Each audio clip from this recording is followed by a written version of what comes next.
aleykum wa rahmatullahi taala wa barakaatu. Géoul TV.com.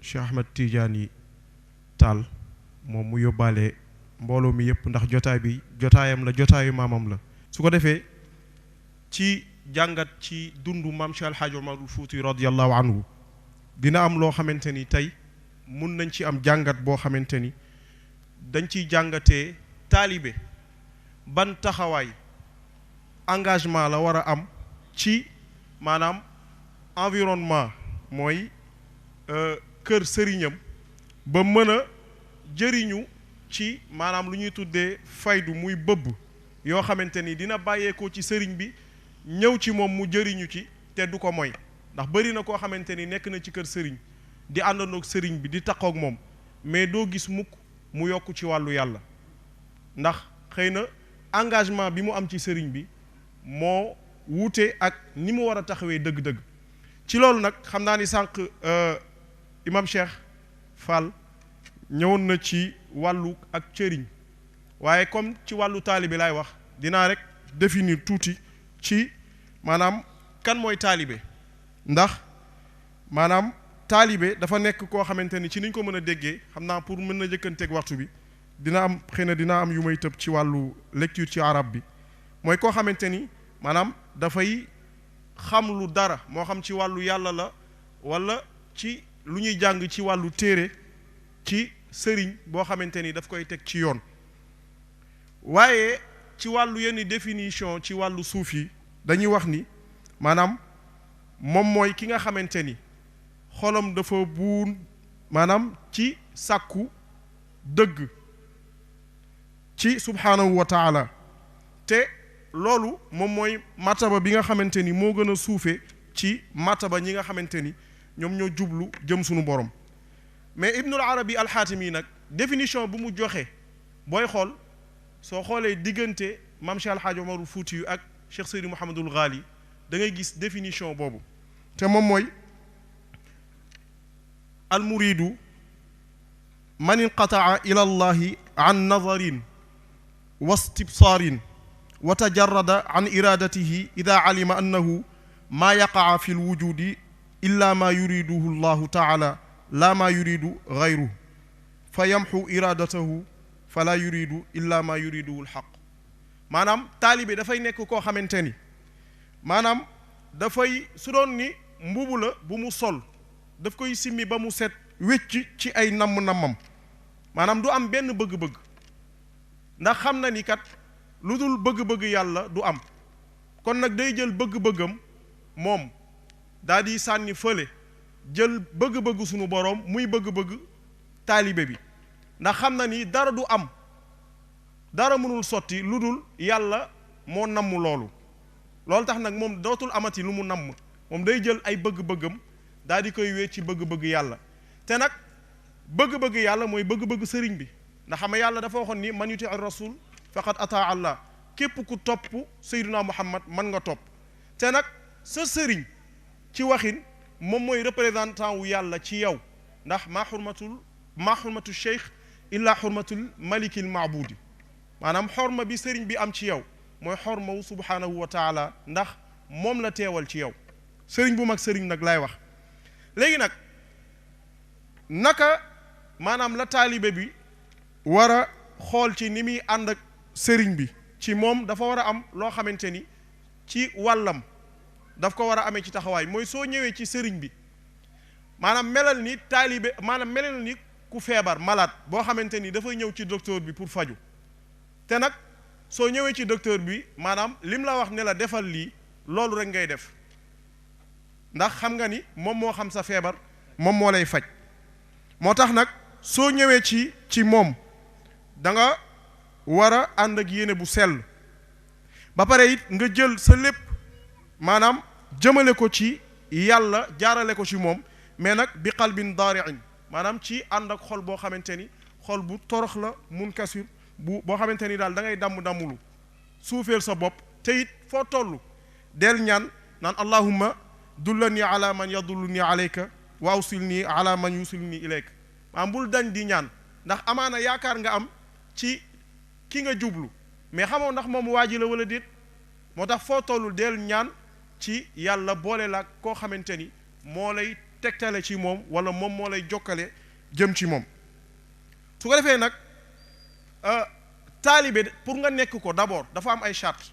soo demee ci rafu niqaab ci imam Shukayri dafa ni inna al iradata la takuna iradatun xata takuna laha shurutun arbaa al ilma wa taqwa wa qawlun sadixun wa tamaamuha qalbun munibun yaxshaaw. nee na ñeent yi faaw nga am ko te moom mooy d'abord nga am xam-xam ndax taalibe dafa war a jàng. beneen bi it moom mooy ragal yàlla. beneen bi it moom mooy maanaam nga dëggu tey wax dëgg ni ko maam Cheikh Alhaaj Omar Fuuti yu jàngalee ba tey ci rimaax te Seydi Haaj Maalik wax ni fa sidqu huwa zinatul murid aadana allahu min al marid. beneen bi it moom mooy nga am xol boo xamante ni bu dellu la ci sunu boroom ba pare takkook toroxlu ca yàlla.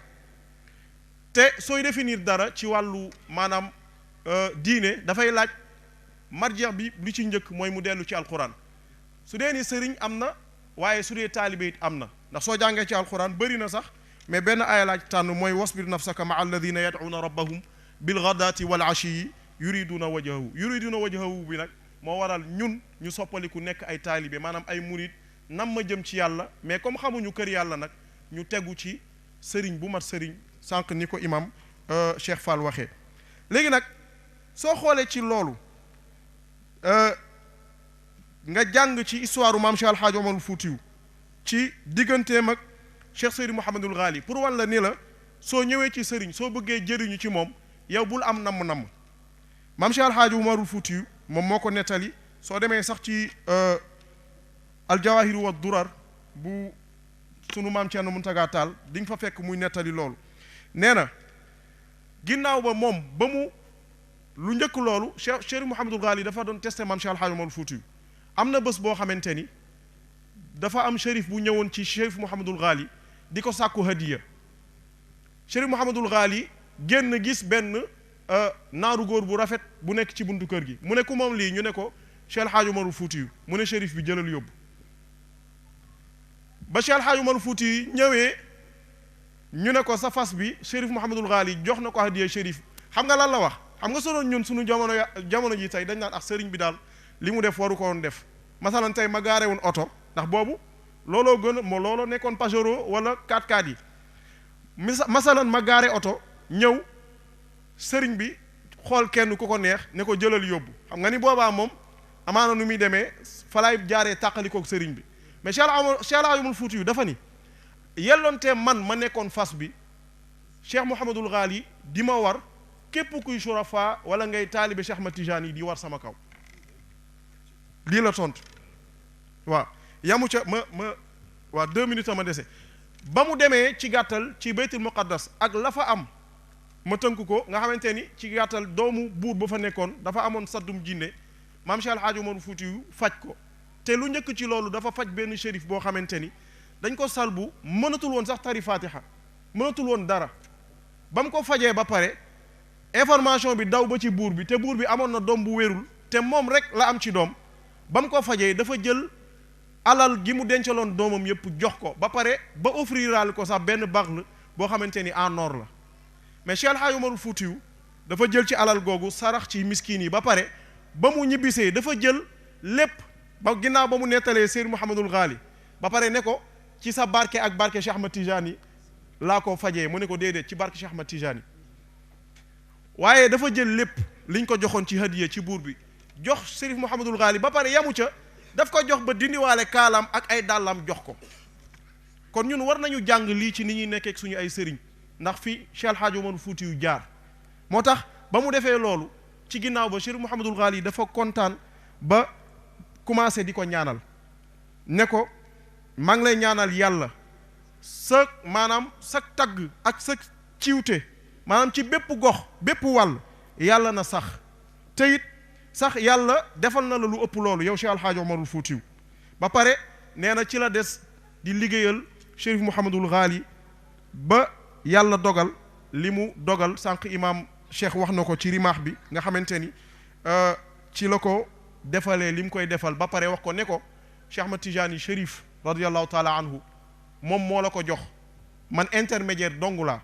kon ci loolu la maam Cheikh El Hadj Omarul Foutiyu xëy na gën na yaatu dañuy tënk njëkkanteeg temps bi ndax ñu signalé ni waxtu bi jot na dem ba yàlla defal ko li mu ko defal kon nag ñun ñi nga xamante ni bëgg nañu jëriñu ci sunu kër sëriñ nañu jël Cheikh El Hadj Omarul Foutiyu def ko référence ci ni mu nekkee woon ak Chérif Mouhamadul Ghali yàlla na ci yàlla dimbali wasalaamaaleykum wa rahmatullah. bismillahi rahmani rahim.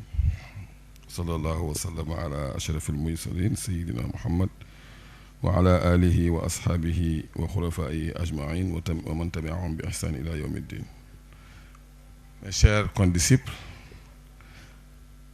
je viens ici avec un immense plaisir partager avec vous mes impressions et mon point de vue. C'est un point de vue par rapport donc à cette grande mission, cette grande œuvre qui a été donc accompli par Cheikh Omarul Foutiyu radiyallahu ta'ala anhu. Je pense que je vais adopter une démarche métaphysique. Je ne vais pas donc répéter ce qui a été déjà dit par mes co-débatteurs. Je vais juste faire quelques interrogations au départ. Après avoir entendu tout ce qui a été dit par mes prédécesseurs, et mesurer l'immensité de cette œuvre. L'immensité de cette œuvre aussi bien sur le plan matériel que sur le plan spirituel. Et maintenant, constater l'état actuel du monde, je me dis, qu'est-ce que au Sénégal, en Afrique et dans toute l'humanité, nous avons pu faire de cette grande œuvre pour en arriver au désordre actuel qui caractérise le monde entier. Je pense que d'abord, il nous faudrait faire un diagnostic pour mesurer la dimension de cet apport, aussi bien sur le plan matériel que scientifique. Il faut d'abord connaître dans quel contexte Cheikh Omarul Foutiyu nous est parvenu dans ce monde matériel. Parce que moi, je fais toujours la différence entre deux mondes. Je dis que wa min kulli shay'in khalaqna zawjayni. Je le répète tout le temps. Il y a la dimension physique de l'individu, mais il y a sa dimension spirituelle. La dimension spirituelle n'a pas de début, on n'en connaît pas le début ni la fin. Mais sur terre, Cheikh Omarul Foutiyu Tall nous est parvenu avec une œuvre. Et quand je regarde cette œuvre, je ne peux pas connaître le degré de courage physique qu'il avait animé. Parce que quand même, après avoir constaté tout ce que cela a occasionné comme perte et profit lors des guerres saintes qui avaient été donc menées par le prophète Mohammed, sallallahu alayhi wa sallam, j'ai pu mesurer donc le courage physique de Cheikh Omarul Foutiyu. Vous savez que généralement je dis à propos des saints que je les regarde parce que moi, tout ce que je fais, je cherche un intérêt. Je suis un profane assez faible. Mais quand je vois la mission et l'œuvre des grands saints, il me vient à l'esprit une sourate ou bien un verset. Wa ma li ahadin indahu min ni'matin tujza. C'est-à-dire que c'est des gens qui, à l'image du prophète à qui on a demandé arrêtez votre appel, on vous donnera tout l'ordre dont vous avez besoin, les femmes dont vous avez besoin, le pouvoir. Il a dit, même si vous amenez la lune, vous mettez la lune en or ici, moi je n'abandonnerai pas ma mission. Comment une personne a pu accomplir tout ça uniquement pour propager la lumière? Je pense que ça, c'est un sacrifice immense.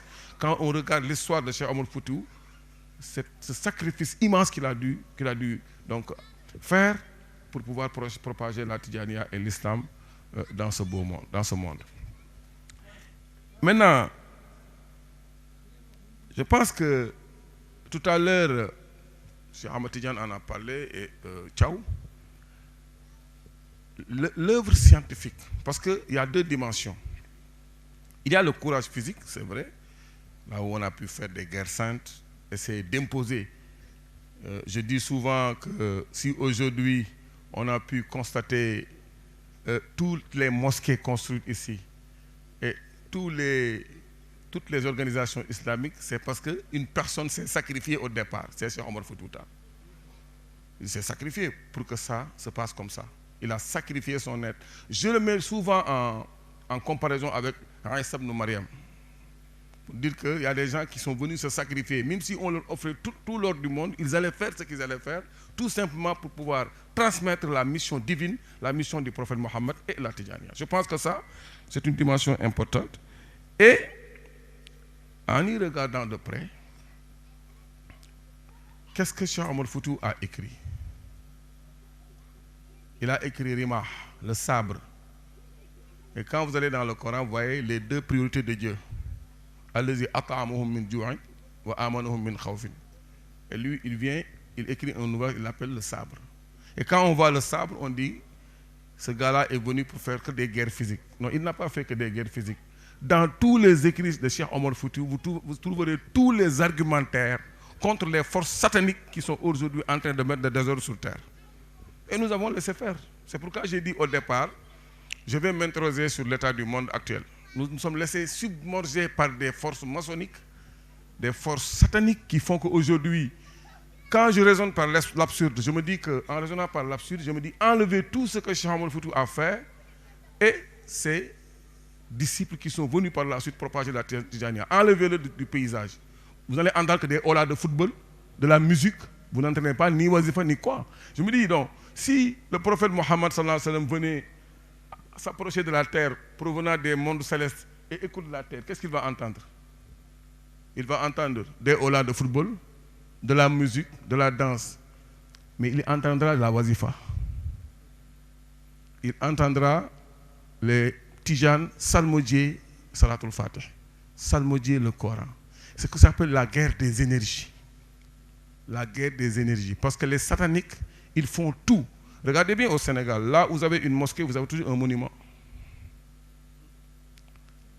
N'importe où vous avez une mosquée, vous avez un monument. Parce qu'on nous mène la guerre sans qu'on le sache.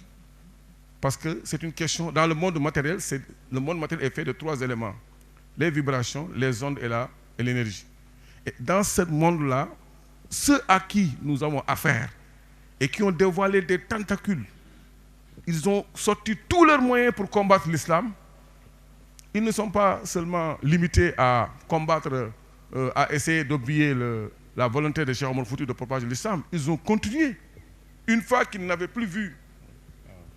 xam naa di wax rek ne sunu xalifa ñëw na taaral jataay bi di sunu xalifa Serigne Abdou Aziz Ba bu sunu maam Alioune Ba Serigne Alioune Ba barakallahu ñu bàyyi ko mu nuyoo ñu dalal ko incha allah wax dëgg yàlla lii sag la macha allah baax ñu ngi lay nuyu baax di la ziar.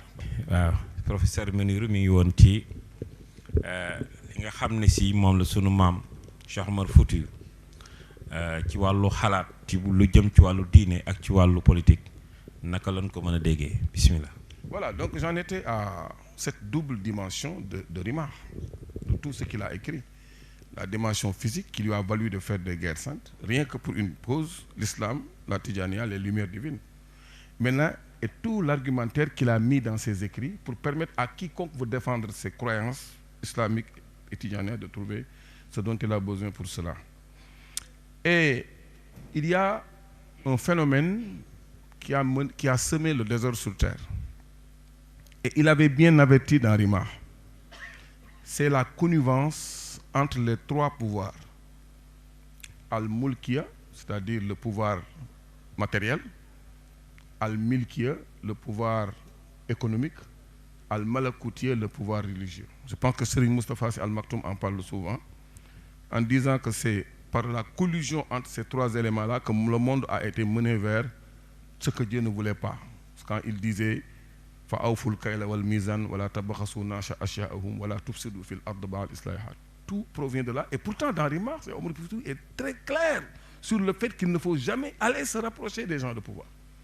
Et aujourd'hui, je pense que si on en est arrivé là, c'est vrai qu'il y a une contextualisation à faire, parce qu'il y a certains qui le font avec un argumentaire qui peut être valable, mais je pense qu'il y a quelque part où le jeu est un peu faussé pour mener à des collusions et des ententes, une mascarade qui mène nos sociétés modernes vers la corruption, vers les déséquilibres, et vers tout ce qui me menait vers donc la perdition de nos peuples. Je pense que donc Cheikh Omar Foutiyou est venu dans le temps pour avertir, parce que généralement quand je traduis la sourate Wal Asr, je le dis Wal Asr dans le temps. Innal insana lafi khusr. L'homme est forcément en perdition. L'homme est forcément en perdition parce que quand il naît, il oublie ce qui le lie à Dieu. Donc il lui faut une intervention. Illa allazina amanu. Celui qui va amener cela, c'est le Muhammad. Et ulul amr minkum.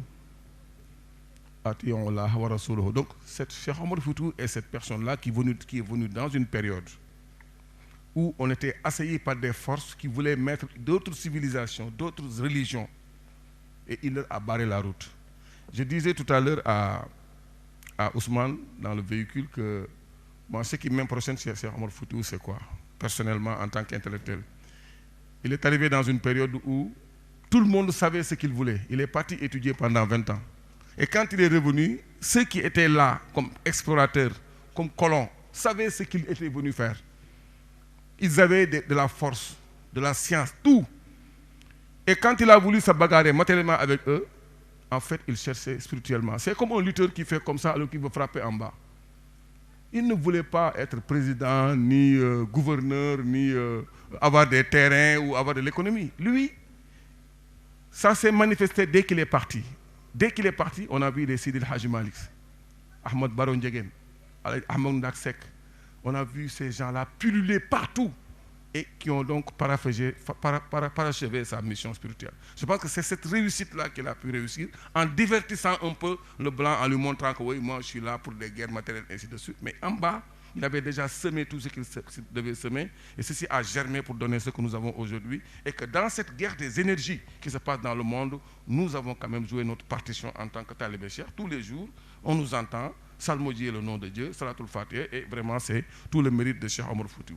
Je pense que je vais m'arrêter là. Je ngi sant di leen gërëm bu baax di rafetlu jotaay bi parce que jamono bi dafa nekk jamono boo xamante ne bii yu mel nii dañ ko soxla parce que ñi ñu seqal xeex xam naa man ak Cheikh Omar Diagne gars yi jéppi nañu parce que franc-maçon yi ñun duñ leen may dara parce que dañu yor ay programme yu yàq jamono bi ay programme góor jigéen programme télé yoo xam ne lu ne lañ ciy wane di travestir nit ñi série yi loo ci gis affaire sexualité la ñuy wax même internet bi boo gisee affaire ngóora la ñuy wax bombarder nit ñi ci ay discours yoo xam ne daf ñuy divertir yu mel nii nag jotaay la yoo xam ne dañ ci indi suñuy njaboot chaque instant ñun tamit ñuy góorgóorlu parce que ñoom bàyyiwuñu bés bu ne daneen ajjuma daneen jël seen télé yi réserver ko diine mais lundi mardi mercredi jeudi ak samedi dimanche yëpp dañuy tëgg le monde vibre négativement dans les sons de la musique profane et ça mène nos jeunes et nos populations vers la perdition.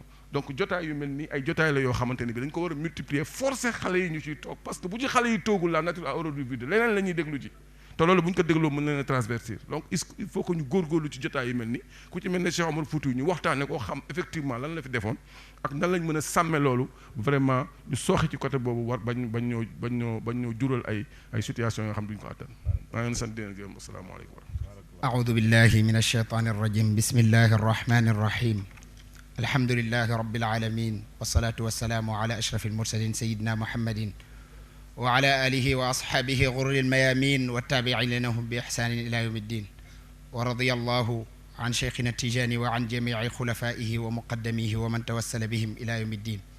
Assalaamu aleykum wa rahmatullahi wa barakaatu. xam naa ñi ngi nuyu mbooloo mi yëpp rek ñuy jël suñu nuyoo teg ko suñu loxo kilifa Sëriñ Abdou Aziz Ba mu jot li ñu ko kilifa yi ak njaboot gi yëpp mu mel ne li ñu waroon a waxtaane mooy acheikhul murabbi wa ahamiyatuhu fi dal asri iqtibaasan min rimaahi cheikhina Omar Fouti mooy sëriñ bu yar ak njariñam ci jamono jii rawatina di ko taataane nag ak di ko tibbe li ñuy wax ci rimaaxu suñu sëriñ Mawlana Omar ibnu Saïd radiyallahu anhu wa nafaana barakaati mu mel ne tariqa bi ñu nekk suñ ne cheikhul murabbi rek mën nañ ne mooy al muqaddam, mooy ki nga xamante ne nit ñi dañuy ñëw ci moom di jël werd wala di tegtaloo yoonu yàlla subhanahu wa taala. Seydina Cheikh radiyallahu anhu bam naan uusi man kaana muqaddaman wala muqaddiman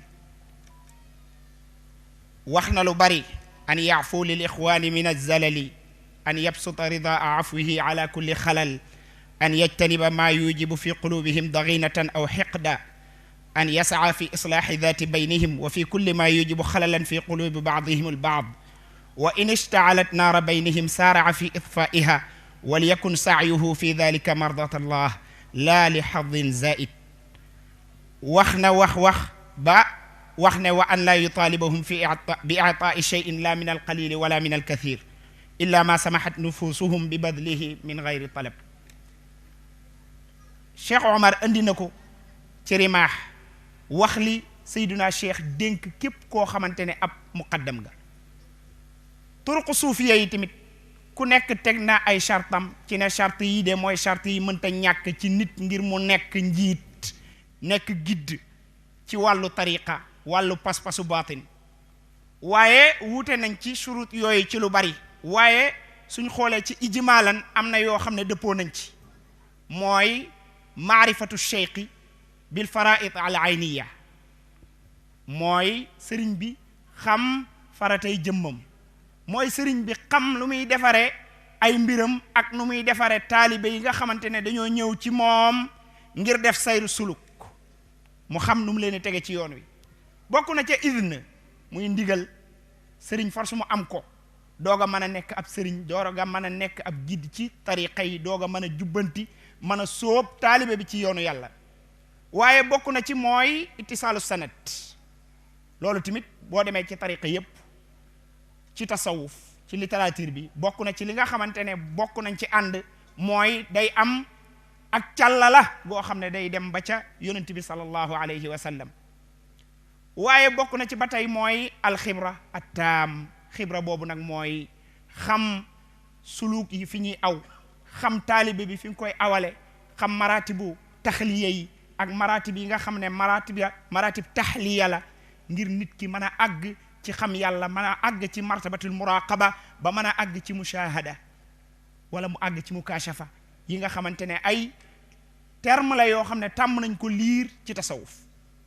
léegi nag suñu waxtaan ak temps bu gàtt tax duñ mën a sori foofu, dañuy dem mubasharatan ci tënk ci Cheikh Omar Fuutiyu Taal radiyallahu anhu li nga xam ne àdduna ci ne ab sëriñ mënta ñàkk mu xam loolu wala mënta ñàkk mu am loolu. Seydina Cheikh Omar Fuutiyu Taal dafa àddune ab sëriñ pour mu mën a nekkub sëriñ laa budda xumudul bashariya ak fitaamul muridi ala yadi cheikhin mënta ñàkk. ma ngi ko andi ne moom Cheikh Omar ne li anna al murida ida tasaddara lil mashiqati wa arada an yakuna lahu muridun qabla xumuudi bashariyatihi wa fitaamihi ala yadi cheikhin, nee na kooku day sëriñ boobu fa innahu mahjubun muhibbun li riyaasa laa yajiu minhu shay. ki nga xam ne laa yajiu minhu shay muhaalun an yakuna cheikhan. Seydina Cheikh Omar Fuuti Taal nee na nit ki bu nekkee murid toll ci war a defaru te defaroogul, bëgg a nekkub sëriñ, bëgg a wooteeg sëriñ te bashariyaam des fi ba léegi, mooy moom mënta mucc ci xayriya, ay mashaaxilam ay mashaakilam doy nañ ko, moom tarbiyatu bakkanam doy na ko, mooy daal moom mën a gula def taxliya mooy lépp luy dox sa diggante ak yàlla nga faxas ko ba mu set wecc. boo paree taxliya doog a ñëw mooy nga jël bakkan bi awale ko ci ay maratib yoo xam ne day fees dell ak leer, fees dell ak ay li nga xamante ne mooy axlaaq xamida. gannaaw ba nga ko defalee taxliya ci awsaaf zamima yooyu mazmuma yooyu nga xamante ne moom nga njëkk aw. Seydina Cheikh Omar Fuutiyu Taal nee na bu fekkee loolu amul, kooku bu wootee sëriñ mahjub la, kooku amul luy ñëw ci moom ba mu koy joxe te faaqidu shay'i laa yu'ti ku amul doo joxe dara te nag wax na ba tey nee na inna al maqsuuda min alshariati tathiru nnafsi min kudurati muallaqati aljismi bitazkiyati an al awsaf aldamima wa tahliyati bil awsaf alhamida hatta tasila ila maarifatillah mooy loolu ñu doon wax ba tey mu andi ne ab sëriñ pour mu mën a nekkub sëriñ day am liñ naan al wirasatu alxaqiqa ak al idnu taam mooy day am ndono goo xam ne ndono baatin lay doon waaw juddu ñaari yoon mënul ñàkk pour nga mën a nekk sëriñ bu mat waaye force nga am ndigal li anna tasaddura lil mashiqati bi gayri idni cheikhin kaamilin xatarun jiddan wa musababun li suuil xaatima ndax bu fekkee da ngaa woote nekkub sëriñ wala ngay woote amuk wilaaye ci lu dul dëgg Seydina Cheikh lim na ko ci nga xamante ne day waral nga am mujj gu ñaaw mooy nga dee ci loo xamante ne du neex yàlla Seydina Omar Fuutiyu Taal andi na ne laa yasilu saaliku jële ko ci beneen téere boo xamante ne Sha'raani moo ko bind mu andi ko leeral ne ci Bahrul Mawruud fil mawaafiq wal uhud mu ne laa yasilu saaliku naasik ila hadrati llahi wa hadrati sifatihi wa asmaihi walaw jamaa uluma al awalin wa sahiba tawaif annas wa abada ibada thaqalayni illa ala yaday ashaabi idni alxaas mu ne ki soobu ci yoonu yàlla di jaamu yàlla bëgg a àgg ci xadra yàlla subhanahu wa taala bëgg a àgg ci xadra meloy yàlla ak i turam bu xamoon ulumul awalina xam-xamu ñi jiitu woon ñëpp waaye bu àndoon ak ñi gën a tànnee fu ca nit ña waaye mu jaamu nituk jinne yépp te amul ndigal loo xam ne lu ñu jagle la loolu du ko jariñ dara waaye tamit wiraasatul kaamila mooy li nga xamante ne bu ko sëriñ bi amul du am al intifaaul kathir te wiraasa kaamila nag mooy alladi rasiqa ilmuhu wa qawiya aqluhu wa tataharat nafsuhu wa saduqat farasatuhu te yonent bi nee na woon ittaqu farasat al mumin firasat al mumin fa innahu yara bi nuurillahi kon mi ngi noonu dañuy gàttal mënul ñàkk tamit mu nekk boroom xam-xam xam faraidul ayniyati ndax man taarada li hidayati gayrihi bi gayri maarifatin fa huwa xaa'in mooy koo xamante ne xamoo ba pare ba nga jindee seytaane rek ngay doon yaiduhum wa yumannihim wa ma yaiduhum sheytaanu illa gurura beneen bi ci des mooy adamu irtikaabi amrin masmumin fi l batin Cheikh Omar nee na jële ci Sha'raani ba léegi axada alayhi al ahd an la natasadda li talqin dikri wa axdi al ahd wa nahnu murtakibuuna amran masmuman fi l batin mooy ab sëriñ balaa mën a nekkub sëriñ ak biiram day set yow da ngaa bëgg a defar taalibe biiruk taalibe bu dee da nga def ci bitti ngay wane li ngay wane in ankahta ilman amalan tanasala bi mulkin mudaawin laysa alayhi xurubu waaye bu dee da ngay wane ne nii la mel te meloo loolu yow ilmun bila amalin jununun wa amalun bila ilmin la yakun loolu la Ghazali wax xam ba pare jëfoo ak dof la waaye xamoo bëgg a jëf mënta nekk loolu la indi foofu beneen bi ci des te ñu ciy daanele mooy al insilaaqu wa tibaaul aalami al akmal mooy yow da nga simmi sa yére ak topp ki la gën a xam gën laa mat te loolu nag moo gën a jafe ci sëriñu jamono ji mooy man ngaa bokk ak nit genn kër mu gën laa mat sëriñ nga solub yére wooteeg sëriñ ba muur ko ba ña war a jariñu duñu jariñ ñu ciy daaneele waxuñu Cheikh Omar ay wax mu ne man taallaqa bihi talaamidu walmuriduna li talabi tarbiyati wal irshadi wa taallum ida manna allahu alayhi bi wujudi man huwa aalamu wa akmalu minhu an yansaliqa anhum wa yattabica huwa wa hum dhalika al aalam al akmal li anna maqsuda ashyaq altariqi bi jamci almuridina ala kalimatin waxida laysa illa iqamati sha'air addin fi dawlati adabi albatin kama uqima fi dawlati alzahir li takmula bi dhalika ibadatu almuslimin Cheikh Omar nee na bu dee nit ki daa am ay taalibe ak ay murid yoo xam ne dañoo topp ci moom di bëgg a defaru bëgg a àgg ci yàlla bu gisee koo xamante ne moo ko gën a mat gën koo xam yàlla daf ko wala roy googu mu koy roy mook ña nekk ci ginnaawam ñëpp dañ ko war a roy ndax nee na bu fekkee woote gi waa tasawuf di woote ci ne ñëpp nañ ñëw ànd ci kalima waxida du dara ludul li nga xamante ne mooy sha'airu diin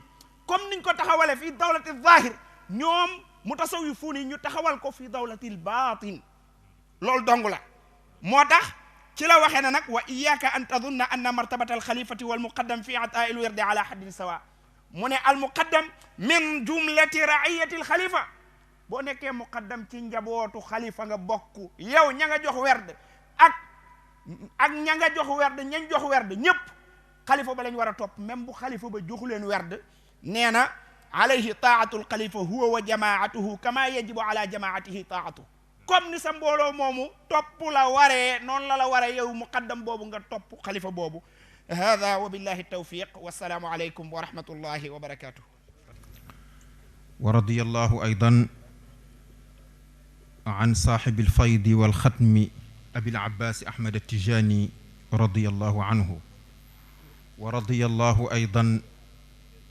an alwaliyi alkabir man fataxa alaqaalima walbuldaan wa kassara alasnaama walawsaan wa anaara alquluuba walabdaana wa tahara alsaraa'ira waliclaan alcheikh alxaaji omar alfuuti radiyallahu anhu assalaamu aleykum wa rahmatullahi taala wa barakatuhu ñu ngi leen di nuyu bu baax di leen ziyaara di jiital ci nuyoo bi ak ziyaara bi sunu kilifa gi nga xam ni yàlla dogal na tey moo fi direetu Cheikh Alxaaji Omar muy Cheikh Ahmed Tijani Tall ñu ngi lay nuyu bu baax tabarakallahu di la ziyaara buñ la nuyoo nuyu nañu kilifa yi fi teew yépp waaye tamit di jaajëfal bu baax sunu frère bii di Alxaaji Moustapha Ngiraan ci initiative bii ñu ngi koy ñaanal yàlla yokk ko taxawaay ndax lu am solo la xam naa nuyoo yi du gudd ndax li ñu am ci temps bariwul li ñu fi tax a daje rek te mbokk yi sas ñu ko mooy li Cheikh Alxaaji Omarul Fuutiyu radiyallahu anhu liggéey ci at tariqatu tijaniya loolu da yaakaar naa ni xajul sax ci jamono xajul ci ay weer xajul ci ay at xajul ci benn bés xajul ci waxtu waxumalaak nag ñu ni la fukki minute rek nga am pour wax ci waaye maa laa yudraku kulluhu laa yutraku julluhu lu dul doy moom yaakaar naa loo ci am rek danga koy doyloo ndax Cheikh Alxaaji Omar waliyu la woo xam ni na ko Sëriñ Babacar Si radiyallahu anhu waxee woon ca xasidaam bu yéeme bi mu def ci moom xasidaam boobu nga xam ni dafa jël xuruuf yi benn xaraf bu ci nekk mu def ca bayit boo xam ni buñ ko waxtaane woon rek yaakaar naa ni fi la ñu fajar di fekk xasidaam boobu di uaani bi shawqin lam azal fiihi faaniya taxayyartu min luqya alladi kaana haadiya boo xuusee ci biir xasida bi ba ci biir Sëriñ Babacar Si radiyallahu anhu day wax ni xalaa dahruhu min wasfihi kaana yurtada falam tara fi ma xassahu llahu saaniya koo xam ni li ko yàlla defal boo doon wër ku mel ni moom Sëriñ Babacar Si nee na doo ko gis ci jamono kooku mu ne su ko waxtaane ci fukki minute rawatina li mu liggéey ci at tariqatu tijaniya Cheikh Alxaaji Omar radiyallahu anhu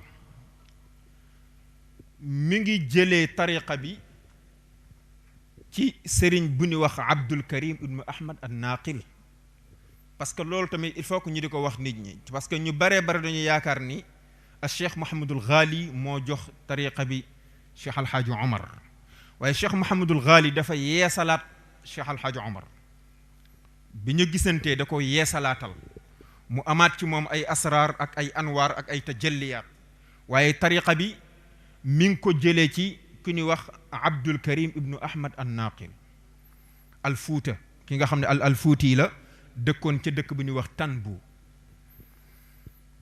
Abdul Karim moomu al Cheikh Mawlud Fall al Shanqiti di kenn ci sëriñu Cheikh Alxaaji Omar al Fuuti radiyallahu anhu ca Mauritanie moo ko jox tariqa bi ndax lii may wax boo demee ci aljawahir wa durar fi siirati Cheikh Alxaaji Omar bu Cerno Muntaga indi na ko fa di ko fa leeral ndax dafa wax ni summa innahu radiyallahu anhu baada an tabaxara fi lulumi alsharciyati wa sunaniha wa mantuqiha wa mafhumiha wa tadallaca fi gayriha min alfununi xata saara baxran zaaxiran sharaca fi talabi cilmi alxaqiqati wa ahliha bi nga xamee ni jàng na li mu war a jàng lépp moom Cheikh Alhaaji Omar mboolem xeetu fànn yi ñuy jàng yëpp mu ndar képp ko ci la fas yéene nag wuti xam-xamu xaqiqa parce que xam-xamu sharia ak xam-xamu xaqiqa du ñu benn ba mu naree wuti xam-xamu xaqiqa ci la dem ci sëriñam boobu ne Abdul Karim ibnu Ahmad mu jox ko tarixa bi gannaaw nag ba mu fi jógee dem Màkka di aji Màkkatul Mukarrama ba mu defee ajam gi ba noppi ba dox diggante Safa ak Marwa ci la ko yàlla dajaleeg sëriñam bu tedd ba di Cheikh Alhaaji Muhammadul Ghali moo ko wax nee na ñoom ñaar ña nga gisantee ci maqaamu Ibrahim fa yant yàlla Ibrahim doon taxaw di tabax kaaba gi ñu tuddee ko maqaamu Ibrahim nee na foofu la ko yàlla gisanteeg ak sëriñam boobu waaye gis nga li ci gën a yéeme mooy ba mu ñoom ñaar ba seeni bët ñeentee rek nee na Cheikh Alhaaji Muhammadul Ghali am na ci moom cofeel joo xam ni moom sax daf ko yéem te ñu ngi door a gisante koo xam ne yéen ñaar yéen a ngi door a gisante mu nar a nekk sa sëriñ waaye ba mu ko xoolee rek la am ci moom cofeel kon xam nga ni kon gisante gi di woon fii waaye ca kaw la woon gisante gi ñu gisante fii ci kaw suuf da doon confirmer gisante gi ñu gisante woon ci kaw ndax al arwaaxu junudun mujannada yonent bi sallallahu alayhi wa sallam moo ko waxoon al arwaaxu junudun mujannada fa maa taarafa minha talaf wa maa tanaakara minha xtalaf képp koo gisanteel fii ci àddina gisante googu dafay confirmer gisante gi ngeen gisante loon ca aalamul arwaax ndax ruux ya ca aalamul arwaax la ñu xamante woon bu ñu wàccee fii nag confirmation bi di door a am kon confirmation bi booba la amoon Muhammadul Ghali xool ko rek am ci moom cofeel ba mu ko xoolee am ci moom cofeel Cheikh Alhaaji Omar jaayante ak moom mu yëkkati téere bu ñuy wax Jawahirul Maani teg ko ci loxo Cheikh Alhaaji Omarul Futiyu Jawahirul Maani ngir lan ngir mu yër ko ba ko Cheikh Alhaaji Omar yëree cofeelam dafa gën a dolleeku ci Cheikhuna Tijaani Chérif radiallahu anhu ak tarixam parce que mi ngi door a yër tarixa boobu mi ngi door a yër téere boobu ci la fas yéene jaayanteeg moom nag jaayanteeg Muhammadul Ghali topp ko jógee Makkatul Mukarrama ànd ak moom dem Madinatul Munawwara di ko liggéeyal lu toll ci ñetti at façon liggéey bu metti boo xam ne kenn mënulu ko misaal ndax tamit yëf yi yombul de ku yaakaar ni yëf yi da ngay toog rek mu fekk si la da ngay nax sa bopp la mu yoroon li Muhammadul Ghali yoroon moom la Cheikh Omarul Fuuti yi soxla woon moo taxoon mu di ko sonnal ci diiru ñetti at di ko liggéeyal ba yonent bi sallallahu alayhi wa sallam ci boppam moo feeñoo Cheikh Alhaaji Omar moo feeñoo Cheikh Muhammadul Ghali ni ko li la Cheikh Omar di laaj jox ko ko li mu lay laaj ci tarixa bi jox ko ko parce que moom du taalibe du taalibe mais xalifa la am na sax ñu ni da ko ni jox ko ko boo ko joxul ma dog la ci tarixa bi waaye déedéet loolu am na ñu koy wax waaye loolu ci fanatisme la ndax Cerno Muntaga bi mu koy nettalewu ko noonu daf ne yonent bi daf ko feeñu sallallahu alayhi wa sallam ni ko li la Cheikh Omar di laaj jox ko ko loolu rek la ko wax waaye néewu ko boo ko joxul ma dog la ci tarixa bi déedéet waxu ko loolu nee na nag wax nañ di ñetti minutes moo ñu dese de waaye nee na bi mu ko waxee loolu Muhammadul Ghali jàpp ci loxo Cheikh Alhaaji Omar ñu dem ba ci kanamu yonent bi sallallahu alayhi wa sallam pour lan pour mu nekk seede suñu mbokk mi jiitu wax na ko léegi di Cheikh Ahmad Tidiane Fall pour mu nekk lan seede ci seen diggante ñoom ñaar mu yëkkati lam ko doon la taxoon muy sonn ci moom yépp yëkkati ko teg ko ci loxoom ni ko xamal ni nag man lantinoor dong laa ci lantinoor dañ maa jottali loo rek jottali naa la bu la neexee sax boo jógee fii nga ni man li ma am maa ngi ko jële ci yonent bi mushafahatan yaqzatan la mën a man waaye Cheikh Alhaaji Omar ca modeste ga ak reconnaissance ga ndax shukrul wasaiti waajibun ci tarixa bi shukrul wasaiti waajib intermédiaire ki nekk sa intermédiaire ci sa diggante ak sa sëriñ mais kooku jaadu na nga sant ko loolu moo waral mu jëlaat lépp delloo ko ci Muhammadul Ghali waaye Muhammadul Ghali ne woon na ko bu la neexee nga ni li ma am maa ngi ko jële ci yonent bi sallallahu alayhi wa sallam yaqzatan la mën a man kooku mooy Cheikh Alhaaji Omarul Fuuti yu xam naa ni yaakaar naa waxtu wi jot na waaye li ñu ci amaku si néew rek ñu doyloo ko ba beneen yoon insha allahu taala ñu ngi jéggalu mbokk yëpp wasalaamu aleykum wa rahmatullahi taala wa barakatuh. Dire assalamu alaikum à toutes nos autorités qui sont ici présentes, remercier également l'ensemble des panélistes, tous ceux qui ont pris la parole avant moi et qui ont fait un exposé non seulement brillant, mais totalement contextualisé. Un exposé également sur la dimension de la personne, sur son œuvre.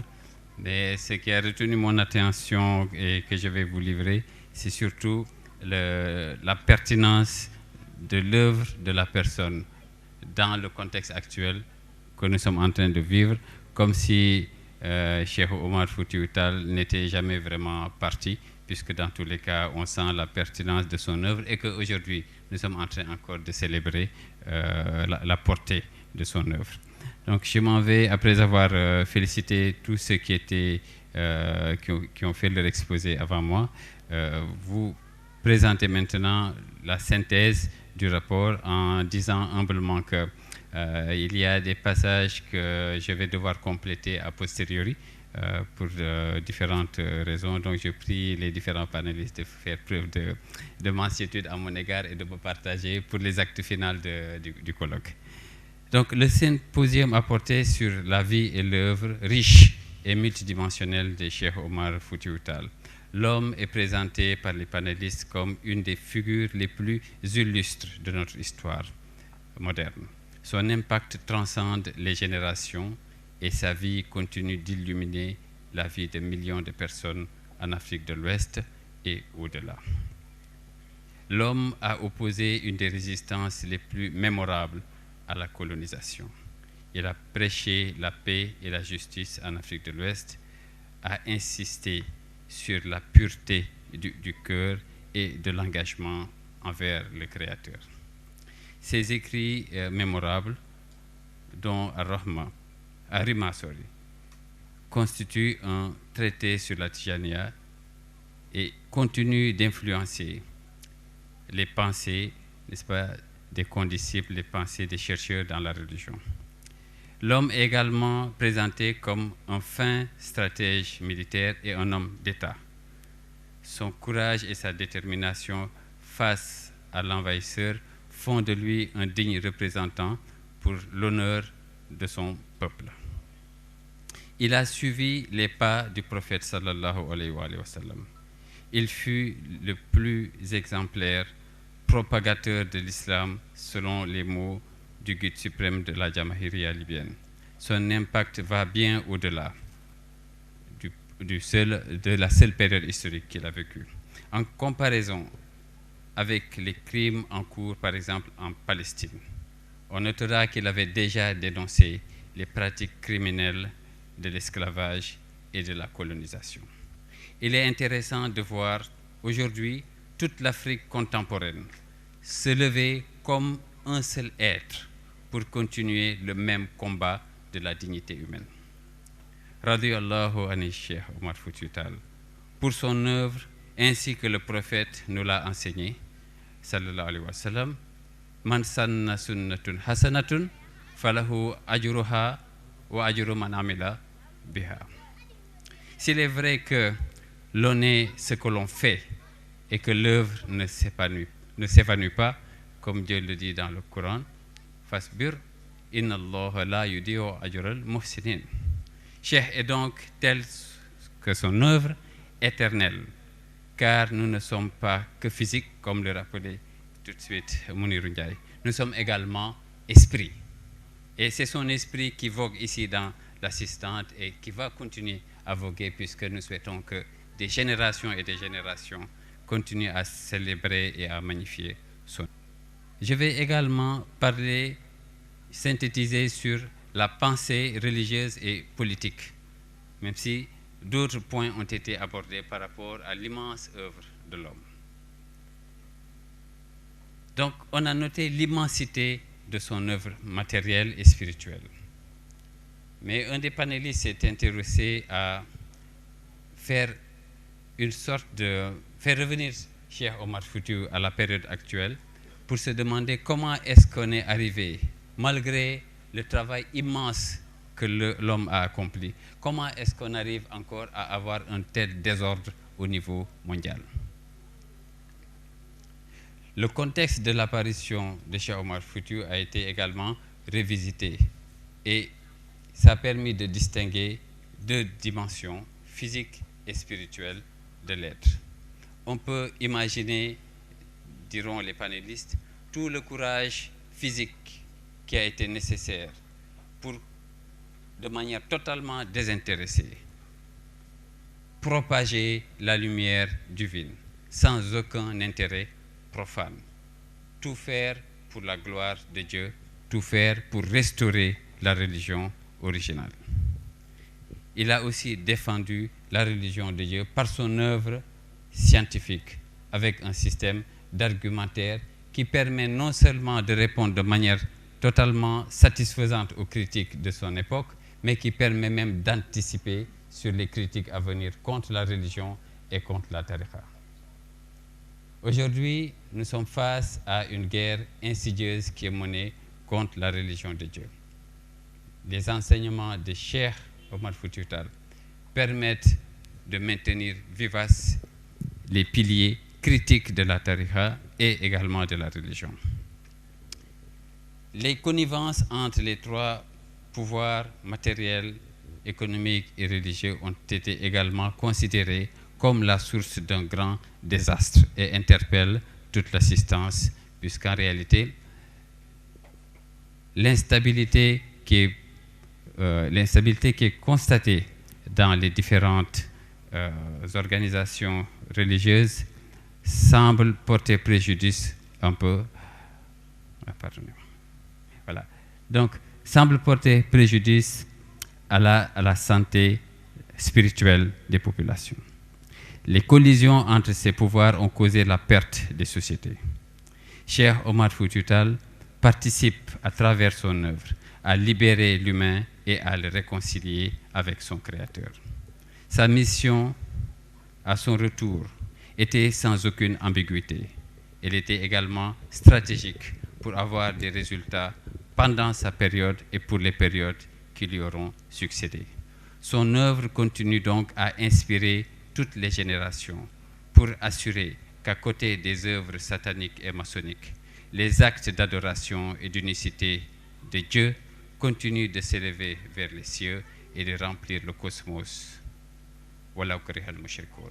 Assalamu alaikum wa rahmatullahi wa barakatuh. woon symposium duppee ko nag sunu maam Cheikh Omar Foutiyou.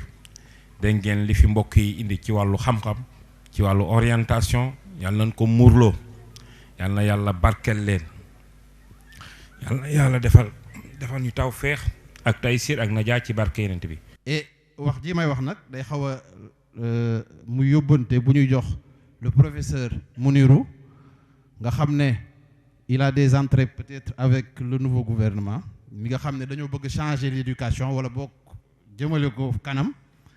di ko wax aussi le docteur Alpha Cissé nga xam ne bind na support pédagogique boo xam ne bu ñu bëggee jàngale histoire maam Cheikh Omar Foutiyou ci école bi le support pédagogique est déjà disponible ndax ñun ci école Sénégal la jànge waaye jàngal nañ ñu ne Cheikh Omar Foutiyou bañ na ba mujj gi il a disparu dans les falaises de Bandiagara kenn xamul wax jooju lu muy firi te noonu lañ ñu ko jàngale. mu nekk loo xam ne bu ñu bëggee soppi mbir yi maanaam symposium bi dinañ bind synthèse dinañ ko joxe waaye nan la ñuy fexee ba xale bu nekk ci école bi di Cheikh Omar Foutiyou lu nga xam ne dina am dimension spirituelle ak temporelle xam-xamu jamono xam boo xam ne moo koy gindi pour mu mën a yar ay doomam ci diine ak ci tarixa bi defe naa ne dégg naa xam naa ne c'est dimension politique que le ministre avant même d'être ministre de l'éducation avait déjà esquissé sur en tout cas les problématiques de l'éducation jusqu'à parler de l'annulation du bac mais je pense que si on lui remonte certaines informations concernant maanaam ce qu'a déjà fait nos grands frères comme Cheikh Omar Foutiyou et Serigne Touba et autres xëy na dinañ ci jël support boo xam ne dinañu mën a jariñ les autres écoles comme les écoles françaises et américaines qui sont au Sénégal dans leur programme ils disent que nous devons contextualiser l'histoire-géographie en utilisant l'histoire du pays donc ñoom tamit war nañ leen a mën a jox ab jukki ci li nga xamante ni si sëriñ bi bind na ko. ñu ngi leen di nuyu bu baax di leen ziar effectivement lii bu ñu sañoon maanaam muy am bis bu nekk di am fu nekk ñu koy mën a bind di ko tasaare ba ñëpp jot ci. ñun ñii ñu ngi yaroo ci kër maam Serigne te kenn ci man am na téere maam Serigne yoo xam ne xaw ma lu muy firi xam nga loolu lépp nag échec la boo xamante ni si c'est un échec de transmission mu nekk loo xamante ni si dañoo war a fexe ba ci daara yi ak ci école yi ñiy jànge loo xam ne suñu maam yi moom lañ bind ndax maam Serigne moo ëpp xam-xam Victor Hugo te loolu la gëm waaye dañ maa xamal Victor Hugo ba ma yaakaar ne moo gën maam Serigne c'est un combat boo xamante ni si il faut le mener pour un changement majeur à travers la société et fonder des patriotes parce que le patriotisme a sa source dans la connaissance de soi sinon ça déborde vers le fanatisme et le fanatisme qui n'est pas religieux est délétère pour le fonctionnement et la caractérisation de l'individu te loolu baaxul ñu ngi leen di nuyu di leen gërëm di leen sant di joxaat kàddu gi borom yëf yi à travers Alaaji Mujib xam naa su ko defee ñu jox kàddu yi kilifa yi ñu mën a tëj su ko defee nit ñi mën a reer préparer gàmmu gi nga xamante ni si moom moo nar a am nekk continuité ci même thème bi asalaamaaleykum wa rahmatullahi wa barakaatu. ci suñuy kanamu kilifa. suñuy kanamu waajur. ci suñuy kanamu waajur. ak suñuy kanamu sëriñ. ak suñuy kanamu sëriñ. defuñu ko nag. nee na kàddu gi mu yëkkati defuñu ko nag. ngir bëgg wax. ngir bëgg a wax.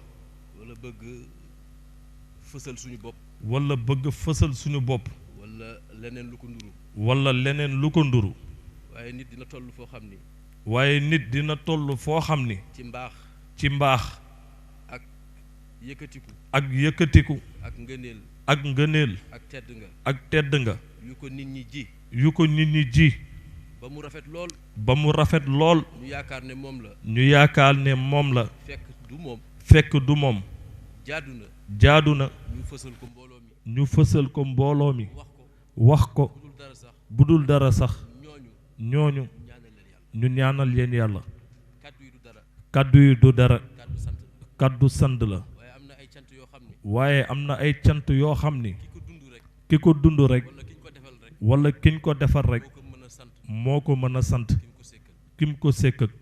suñu kilifa yi nañ ñu baal. nee na suñu kilifa yi nañ ñu baal. ñoom la ñu war a jiital ci nuyoo bi. ñoom la ñu war a jiital ci nuyoo bi.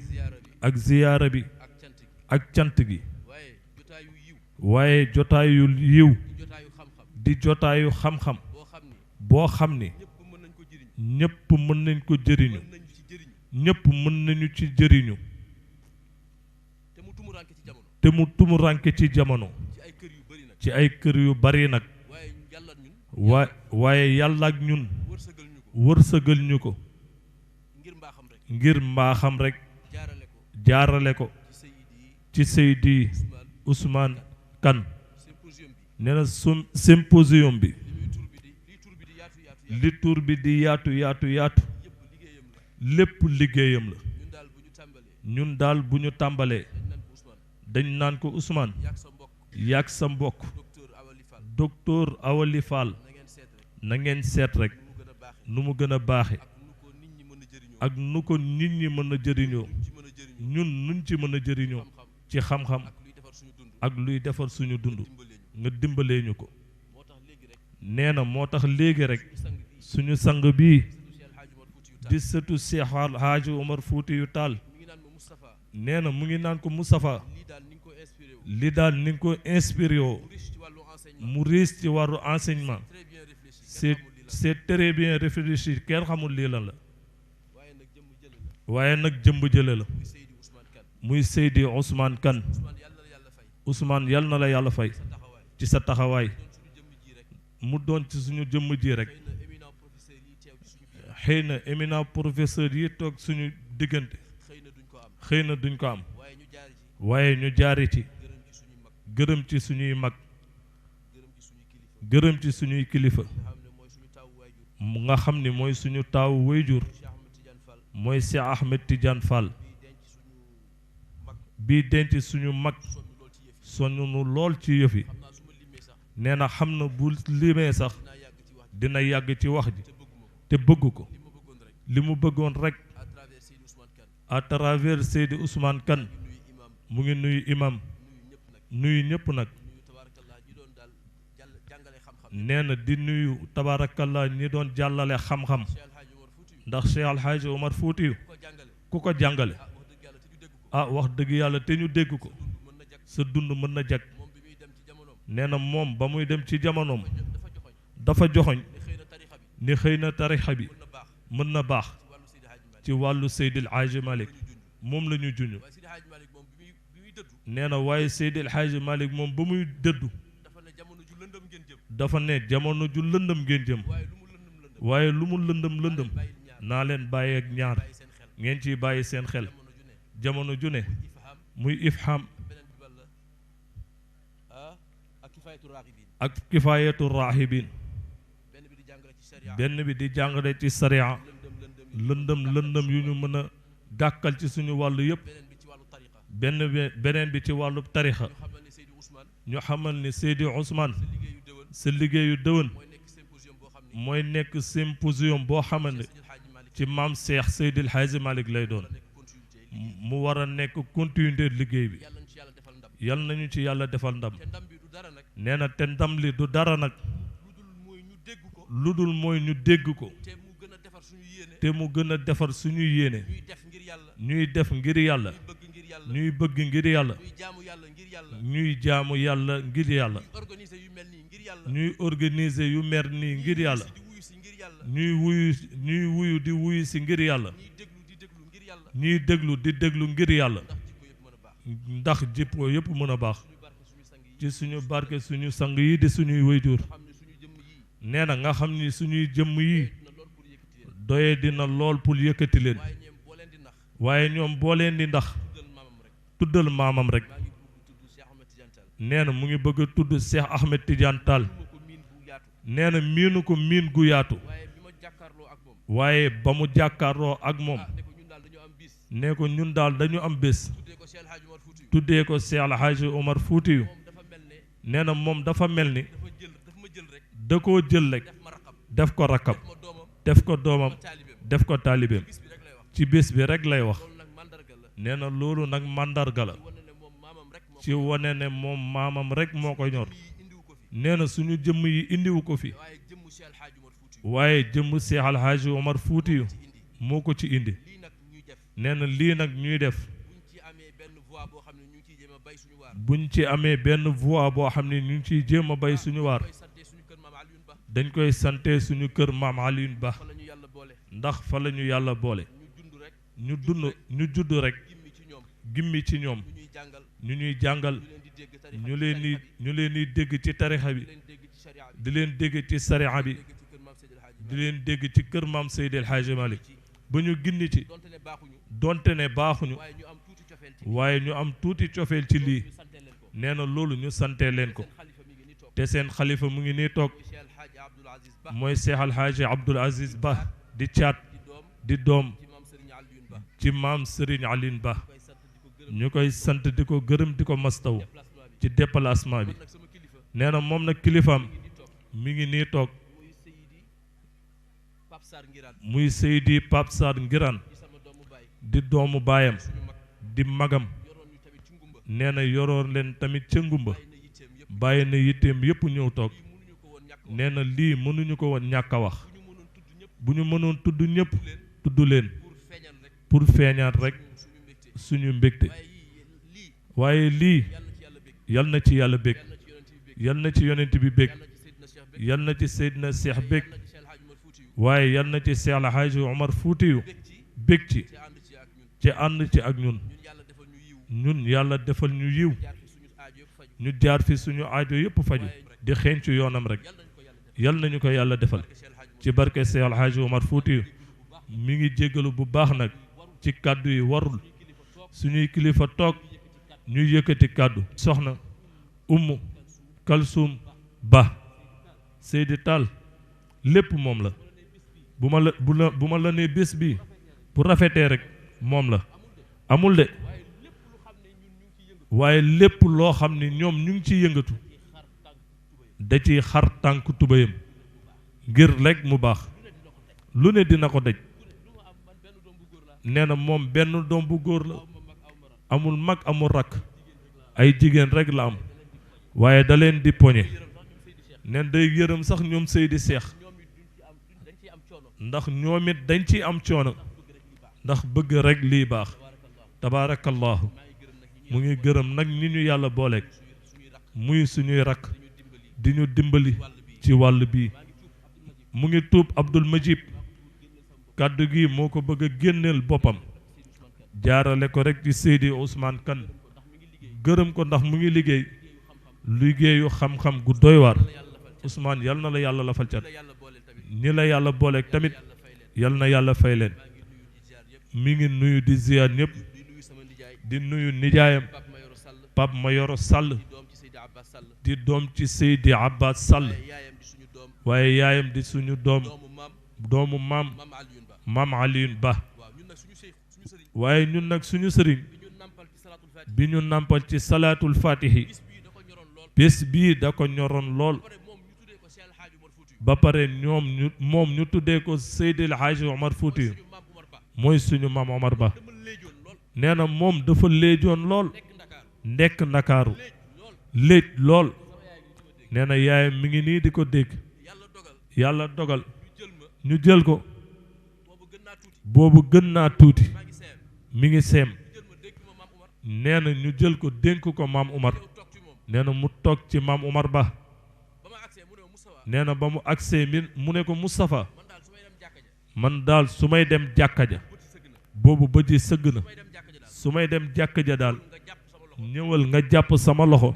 ñu ànd dem su ma jëlee vacances dem su mu demee loolu la koy wax nee na boobu moom xamul alxuraan xamul julli xamul wasifa xamul dara nee na waaye su àndee góor gi moom loolu kéemaanu yàlla la mu dimbale ko nag nee na mu nàmpatal ko 1 semaine 2 semaines nee na mu ne ko maam may ñu salaatul fatihi nee na boobu ñu ngi am 16 ans ba mu leen di may salaatul fatihi nente boobu ba tey ñu ngi ci bés bii bu jotoon day ñaan di wax rek yàlla dogal daaw ba ñu gàmmoo ba noppi matul 15 jours moo nee na ci bés bii la ñu mujjee wax muy wane kontaanteem ak mbégam ci bés bi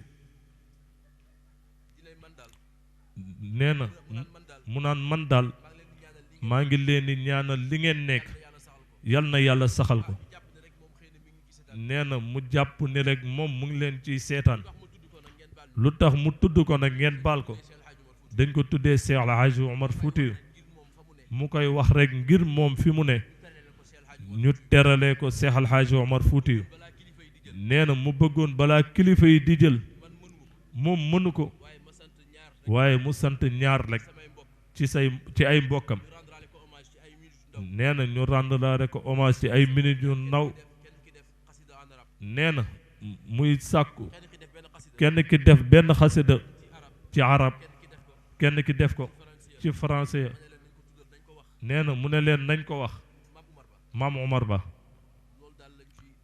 nee na loolu daal lañ ci bëggoon dolli bu ñu noppee nag ñu jox kilifa yi ñoom lu ñu war a wax ñu wax ko te ngeen jéggal ko ci guddal gi te ngeen ñaanal ko yàlla te ñaanal ko yàlla ngeen ñaanal leen yàlla assalaamu aleykum wa rahmatullahi wa barakatuhu